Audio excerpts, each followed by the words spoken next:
Hello fellow traders, on this video I'm going to show you how to draw trend lines mechanically and methodically. Let me start. There should be no subjectivity drawing trend lines. There are many different ways out there to draw trend lines, far too many I would say, and they're all probably good for those who have mastered those methodologies. However, if you ask any trader to draw a trend line, I'm sure each of them will do it in a different way. And we just can't do that. I mean, we have to have a methodical and a very objective way of drawing or a trade line or drawing our zones, taking a trade. We just can't lean on subjectivity. Okay, we can't lean on subjectivity in our trading plan, because it's all about capital preservation. We just can't depend on that. Okay, how to draw a trade line? It's very easy. Well, not that easy because there are many problems. Many traders have problems doing that. But let me explain to you in a very methodical way. We must connect the latest two obvious valleys, swing lows, and peaks, swing highs. These valleys and peaks must be clear and obvious. There are videos explaining that. And if they are not, consider them as pauses. If they are not clear, basing should be unclear and poor in its structure, and removal could be expected anyway. So don't lean on those, on unclear ones. Update the trend line every time there is a new valley or peak, and each time frame has its own trend line independent from other time frames. We need to do a top analysis of at least 3 time frames in our sequence. Okay. Continuation patterns, CPs, will not be used to connect trend lines unless there are 3 or more, and that is overextension, which will be dealt with in another video and lesson. So we're going to look at some examples, but let me explain to you how to draw a bullish trend line. We must be methodical and mechanical. Okay, when drawing a bullish trend line, we should not start at the top of the bottom or the bottom of the chart, or even in the middle of the chart, as I see many people doing. We have to be methodical, do always the same thing. So how do I draw a bullish trend line? We must locate current price and the highest high closest to current price. Okay, move down and left and locate the latest clear valley. So that will be our first valley. Continue to move down and stop when you see another valley to the left, lower than the previous valley. Okay, and left.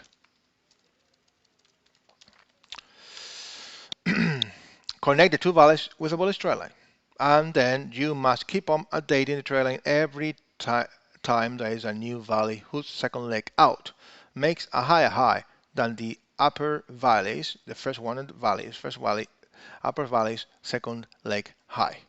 Okay, the same applies for a bearish trend line. We must move instead now up and left. Okay, we move up and left, and locate a peak there. Okay, and we continue to do the same. We're gonna look at some examples here. I have these pair loaded from my previous video, so I'm gonna use this one.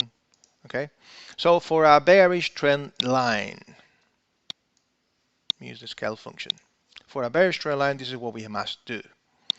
Bearish trend line, since it is a bearish trend line, we must start always at the bottom of the chart. We locate current price and we go down and left and locate. Okay, we go here for a bearish trend line. We go up and left. Okay, up and left, and we stop at the pause or peak. We are looking for peaks, so we must consider if we must ask the chart if this here is a peak or a pause. It is clearly a peak, so it is a rally and a drop. So that is our first peak.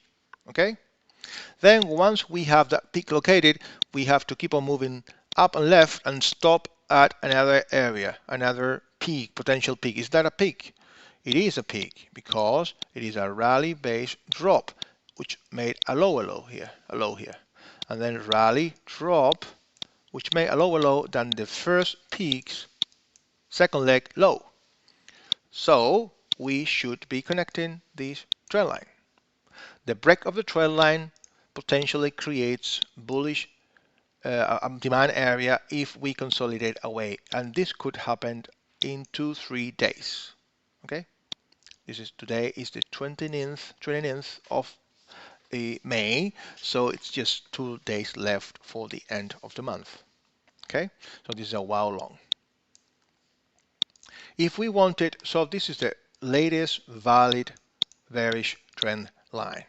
If we wanted to draw the previous one, then we would have to connect the latest to. This couldn't be. Okay, this would be the latest one. We go up and left and we stop. Is this a pause or a peak? It is a peak, a pause. So we don't use it. Remember, we do not use CPs to connect trend lines because they are continuation patterns. They do not create trends. Okay, so we must continue to move higher and locate another pattern. Is that a peak or a pause? Is it a peak? So this is our second peak. This is the first one. This is the second one. If this price action did not exist, okay, and this was a lower low, we could connect this trend line like that. Okay, but this trend line wouldn't be valid because it didn't make a lower low there. Okay, it didn't. So we couldn't make a lower low. But if it made a lower low, then the second leg out low, then we would connect it like that. However, rules do not allow that because we want a lower low than the previous peak. Okay, that will be the last trend line, bearish trend line valid. So for the bullish trend line, we need to locate current price and go to the highest high, which is here to the left, and that is that one. Okay, this one. So we go down left. This is a fairly easy candle. We have one valley here. So there is not another valley here on the left. We can continue here, must continue here, and we will locate another valley. So could we draw that trend line? Okay, no, we couldn't. Why? Because the highest high made by all this rally is right there, and this valley didn't make a high, so we just can't do that. Okay, we can't do that. So we have to continue drawing trend lines because we see that the price actions are doing like that and not doing like this. It's not creating new valleys. So let's try and draw the previous bearish trend line until we see a valid bullish trend line. So we have bearish trend line. We start at the bottom. Okay, we go up and left. Is this a peak? Yes, it is. It is a rally-based drop. So this is our first peak. So we continue to move up and left. Is this a peak? Rally, drop. It is. So this is our second peak. We could draw that trend line. That trend line would create that area supply, and this one created this one. Okay. If we continue to move higher, up and left, is this a peak? Yes, it is. So we could connect previously. If this price action didn't exist, we could connect this trend line like that. And that would be valid because the low of the first peak is this. And right there, we made a lower low than the first peak's second leg. Whereas here, okay, here and there, this low wasn't made there, it was made there. So we should connect these two. So this is the latest bearish trend line previous to this one. Okay, so now we go here for a bullish trend line.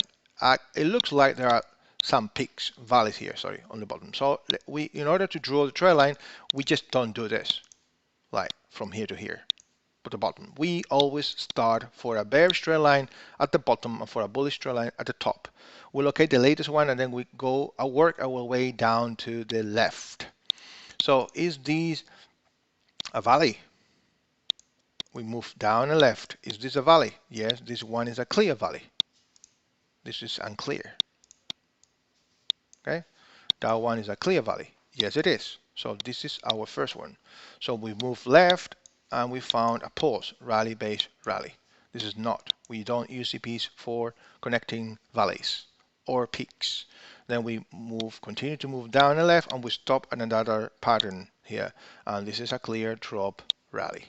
So we have our second here, first and second. Therefore, we should be connecting these two valleys. The break of a trend line creates supply. Okay, potential area of supply.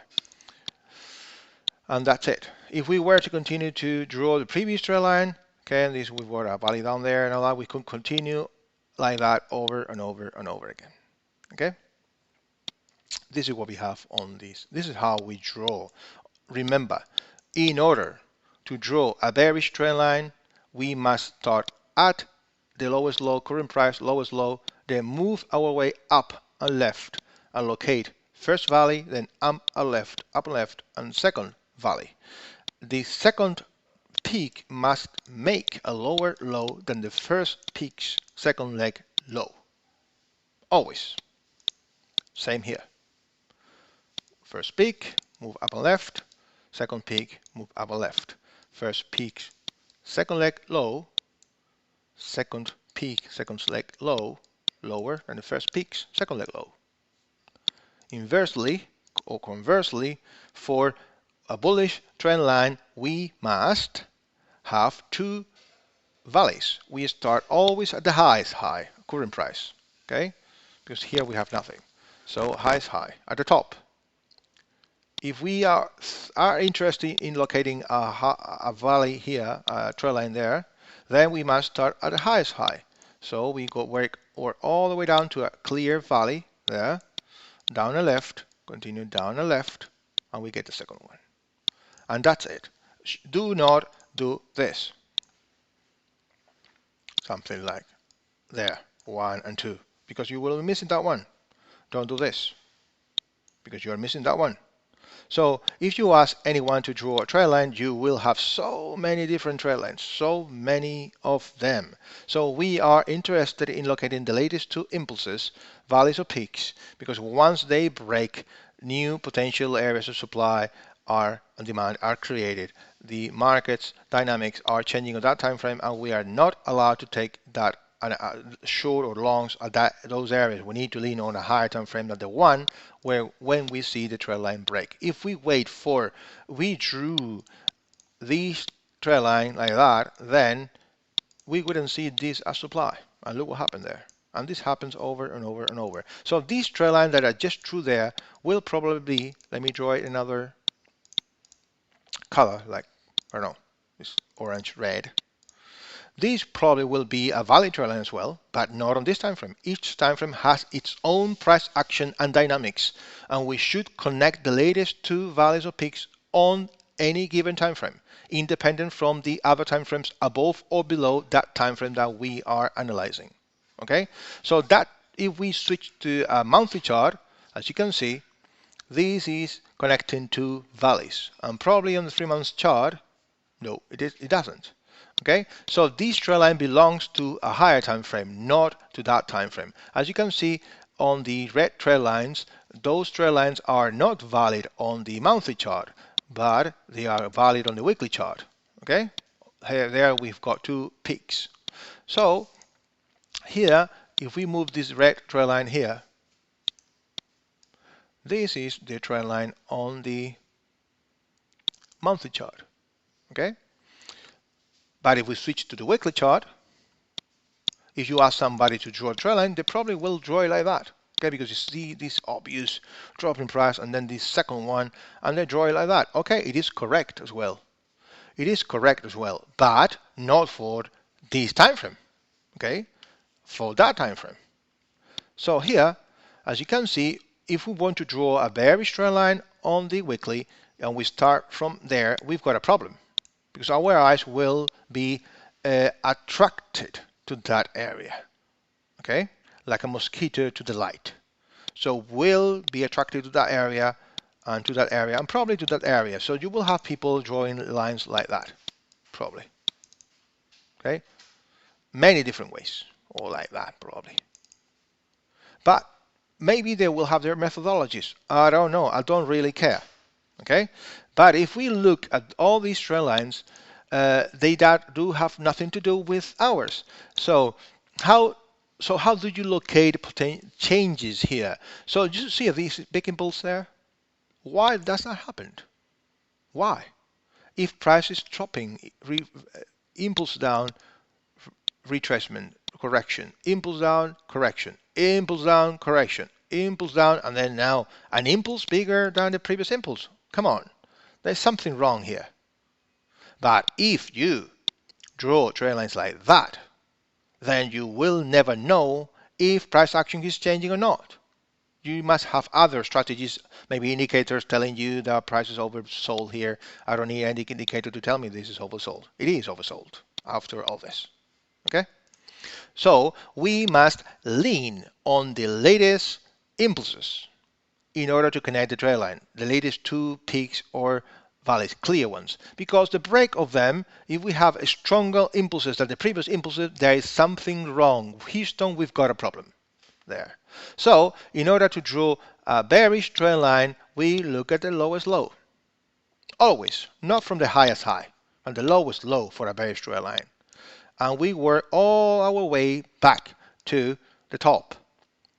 We stop when we see a pattern, and these patterns are usually the bearish engulfing pattern, prism patterns or dark cloud cover, evening star, and Marubozu, and all that, okay?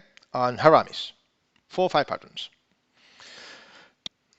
Here, it's an obvious peak, okay? Basin there is very poor with spec removal. So we've got our first one here, first peak. Now we continue to move higher, CP. Nothing, nothing, nothing, nothing. We stop. This is a drop base drop. This is not possible. And there we are. Rally, drop. So we've got the second one there. So we connect this one with this one. Not this one with this one. This is the third. This is the fourth. This is the fifth. This is the sixth. Okay? We do not connect the sixth with the second. Or the fifth with the second. No way, my friend. We must connect the latest two. When we connect the latest two, okay, then we get this. Like that. And new area of demand created.